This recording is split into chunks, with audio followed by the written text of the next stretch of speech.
Hi! ఈరోజైతే మా ఇంట్లో చికెన్ కర్రీ అనమాట. సో, పాతకాలం పద్ధతిలో అయితే చేసాము. ఫస్ట్ ఆనియన్స్ ఇవన్నీ అయితే బాగా ఫ్రై చేసి, చికెన్ గూడా ఫ్రై చేసేసి, ఉప్పు, కారం ఏసేసుకున్నాం. ఇప్పుడంతా పెరుగు, తొక్క, తోలు అన్నీ ఏస్తున్నాం గానీ, అప్పటి కాలం వంటలే చాలా బావుంటాయి.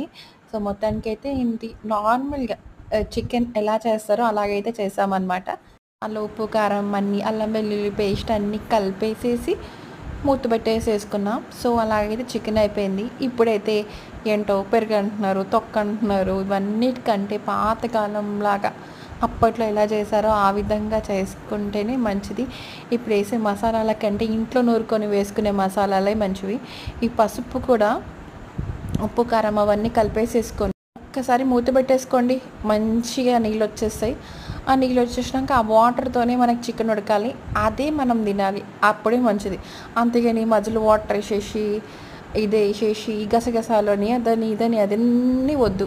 ఈ విధంగా చేసుకోండి. చాలా చాలా బావుంటది. మీకు చాలా నచ్చుద్ది. డెఫినెట్‌గా మీరు ట్రై చేస్తారు. Thank you so much.